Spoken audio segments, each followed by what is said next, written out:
You never know who's going to sneak their way into a deep postseason run. That was evident last year's state runners-up. Yeah, and let's start with those Century Patriots, a team that many people were surprised to see in the Dakota Bowl as an 8 seed in the playoffs. The Century has the pedigree, and they look to be poised to get there again. Patriots will have to do that with a lot of talent, a ton of new faces all over the roster. Head coach Ron Wingebach is stressing that with the new starters, there needs to be more attention to detail at the start of the year, with hopes that they don't dig themselves a hole like last year. We got to make sure that as a staff we develop that depth early, and this year some of that depth might have to come from some sophomores and even some freshmen. That's just the way it is, and you run into those years sometimes where maybe at some positions you just aren't quite as deep as you've been in the past, and consequently we're looking for the challenge from those guys to move up and participate and compete every day, and hopefully, like I said, in mid-October we can kind of count on some of those young'uns.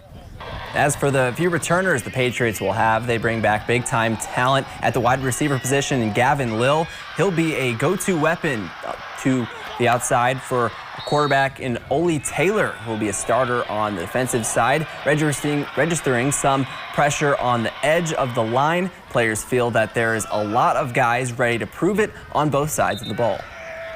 We have a bunch of athletic guys, a bunch of guys that do a lot of other sports than just football. That all have a bunch of different, skill sets, a big variety of people out here. What excites me on paper is that we just got a lot of good athletes, a lot of people that can spread the field. So, even if we can't just pound it down the throats, we can go to the outside, we can run outside the numbers. I think we are capable of that, and we can make a lot of success out of that. Century will look to get back to the top in 2023, seeking their 5th state title in the last 9 seasons. Now let's talk about a team that was a win away from their first ever Dakota Bowl, the new looking logo as well. The Mandan Braves hope to be a threat at the AAA level. The Braves come off a season where the offense was their strength, posting big-time numbers through the air and on the ground. They lose 3 of the top weapons to graduation in 2023, so they'll look to come up-and-coming athletes to replace that production on that side of the ball. There's not going to be necessarily a Carson Jablonski type kid on the roster, but there's 4 kids who are pretty close to him playing wide receiver this year, and there's not a Try Frank kind of kid, but there's a couple kids that are Try Frankish, and you're like, okay, we've got some kids who are gonna make plays, gonna be physical, gonna be fast, and those kinds of groups of athletes are as fun to coach as it is just 1 or 2 stellar athletes. Mandan will bring back a top athlete in Rustin Medenwald, who will play wideout and quarter. His length should create a lot of problems on the outside. Wyatt Peel and Hunter Corbin will look to fortify a defense that will look to close games better in 2023.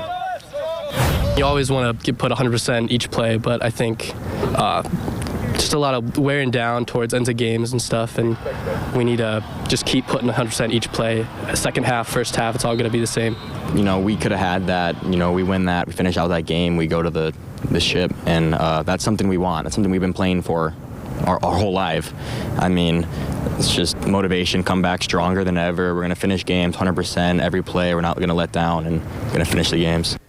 The Mandan Braves are projected to be one of the top teams in the state, ending up 3rd in the preseason poll. They open up with a road game against Fargo Davies on Friday.